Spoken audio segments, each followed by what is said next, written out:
Gemini, hi, welcome to Mr. Queen PH at ito ang inyong energy update ngayong August 16 to 31, 2024. If you are interested in private readings, meron tayong link sa description at sa pinned comment. Paka-check nyo na lang information kung paano mag-book for a private reading. Ayan, so let's see Gemini energy update August 16 to 31. What's coming to you? Gemini.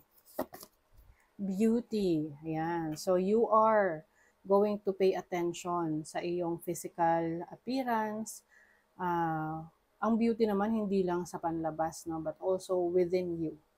Kasi magre-radiate yan eh. Makikita yan. It shows in your physical self yung manifestation ng panloob mo. So, maaring meron kang improvement na gagawin sa sarili mo. You're getting a new haircut, bagong hairstyle, focusing on taking care of your skin, your health. Let's see what else. Peace. Oy, kapayapaan. Oh. Oo nga naman, kapag payapa ang isip ng isang tao, hindi mo makikita sa mukha niya yung stress. 'Di ba? So, isa yan sa inyong goal ngayong second half ng August na magkaroon ng kapayapaan ng isip na hindi laging nasa-stress over things na wala tayong control. Anything na kaya natin kontrolin, syempre ibig sabihin nun may magagawa tayo. May solusyon tayong pwedeng gawin. But anything na alam naman natin na wala tayong magagawa, wala tayong control over it, you just have to surrender. Kesa magpaka-stress ka. Pwede rin meron ditong mag-offer ng peace, makikipag-ayos, makikipagbate sa'yo. Or pwedeng ikaw, makikipag-ayos. Oh. Dahil dyan, papasok ang abundance sa buhay mo. Yes. Fortune is going to be yours. Merong magandang ani. And I think this is a group effort. No? Kumbaga, hindi lang to dahil sa'yo lang, but also dahil din sa mga taong sumusuporta sa'yo, naniniwala sa kakayanan mo, or yung mga mahal sa buhay mo, your family who are really working towards your goals. It's like a collaboration or team effort. Okay? So, money is coming sa buhay nyo. Ang abundance kasi hindi lang naman yan sa pera, sa material na bagay. This is also abundance in happiness, abundance in knowledge, abundance in love. Okay? So, ibig lang sabihin yan, ano man yung pangangailangan ninyo, provided sa inyo, ibibigay sa inyo. That's what abundance means. Let's see your overall energy. Ano yung overall energy ng mga Gemini? The High Priestess. Abundance and wisdom. Oh. Yung iba sa inyo, marami na kayong natutunan from your experiences. Yung iba, yung parang tahimik lang pero maraming alam. Ganon. Some of you are nagkakaroon kayo ng spiritual awakening. You are realizing yung spiritual practice mo, kung saan ka mas mapapabuti, saan ka mas nagre-resonate. Yung iba pwedeng nagpapalit kayo ng belief system, nagbabago yung belief system niyo. Mas lalo kayong nagmamature when it comes to your personal relationship to the Creator. Your challenge, the Four of Wands. So, pwedeng may challenging situation sa family. Parang may nag-aagawan. Nag-aagawan ng properties, nag-aagawan ng mana. Okay? But, yung iba naman, pwedeng, pagdating sa foundation ninyo, medyo shaky dahil sa mga taong parang will try to parang yung mga plano mo itatry na guluhin. So make sure na hindi ka nga nagpapa-apekto sa mga sinasabi ng iba na alam mo naman na walang katotohanan. So you know yourself better. I also see as a challenge, pwede kung merong event or gathering sa family, pwede magkaroon ng drama. Yung tipong merong may alitan sa pamilya, tapos nagkaroon ng reunion, tapos nagkaroon ng parinigan, away-away. Nako. So, imbis na makisawsaw, no, maging mediator na para ikaw yung, ang tawag dyan, peacekeeper. O, diba? Your opportunity, the King of Swords, this is knowledge, this is intelligence.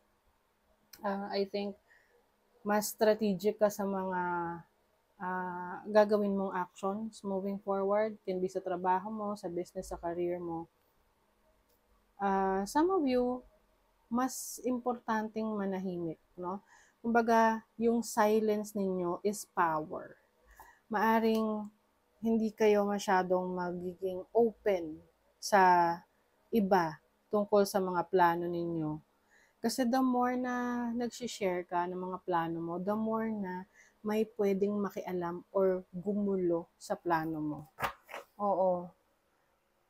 Pansinin nyo yan, 'di ba? Na, halimbawa may plans ka, i-share mo sa iba. Tapos minsan nauunahan ng inggit, na-jinx. Minsan hindi natutuloy, nagkakaproblema. Kasi minsan nga may evil eye. So ngayon, importante sa'yo yung katahimikan. At you keep it to yourself. Yung mga plano mo. Your blessing, Queen of Wands. Oh, you're going to shine. Maaring meron kang mga skill set na parang i-showcase mo yung talents mo, yung mga talento mo, yung skills mo, yung galing mo. And people will glorify you. Kumbaga, they will idolize you or parang merong attention, certain attention na ibibigay sa'yo. Some of you naman, blessings of travel, exploration, ngayong second half ng August.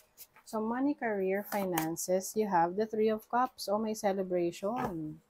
Meron kayong certain achievement sa trabaho, career, or business na may pagsasalo-salo, celebrating with your colleagues, no, or with your family dahil sa achievement na to.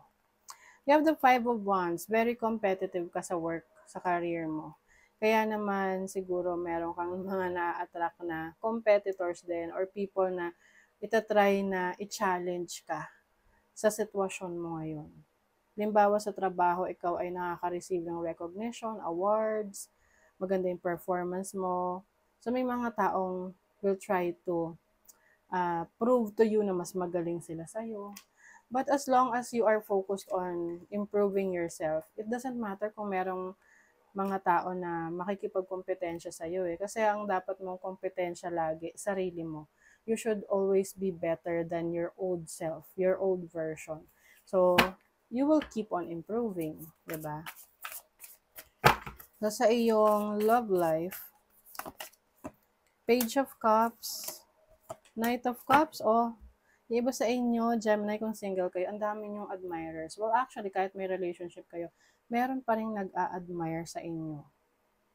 Yun nga lang, kapag meron ka ng relasyon at meron dumidikit-dikit sa'yo dyan, nagpaparamdam, iwasan mo. Kasi syempre, pwede yung maging problema with your romantic partner. Pwedeng pag-ugutan ng selos, lalo na kung if you are dealing with someone na medyo insecure sa buhay, no? Oo. But if you're single, maraming offers. Oo. I think itong mga nagkakaroon ng interest sa'yo, maganda naman yung intentions nila. So, nagkakatalo na lang yan sa maturity ng person na yon na gusto mong maging kapartner. Ayan, din ba? So, you are really connected to the universe, to the creator. Meron kang parang, yung iba sa inyo, dahil sa spiritual awakening na nangyayari sa buhay nyo, mabilis kayong mag-manifest, marami kayong, mas malawak kayong understanding nyo sa universe. Yes, you are free. You are vibing higher. Wow, very positive yung energy ninyo, Gemini. Very joyful. You are stress-free. Oh my God, you are letting go of the things na hindi na nakakatulong sa pag-unlad mo. You are more independent. You are also more creative ngayon, mas committed ka sa mga goals mo, dahil gusto mo na merong kahinatnan, no? Yung iyong mga pinupursu sa buhay. Hold your vision. Ayan, panghawakan mo daw kung ano yung nakikita mo para sa future mo.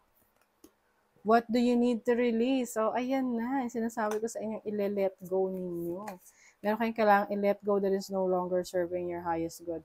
And believe in your good luck. Oo. Laging positibo yung pananaw mo. Para yun yung iyong ma-attract. Okay? So, that is your reading, Gemini. Thank you so much. Bye!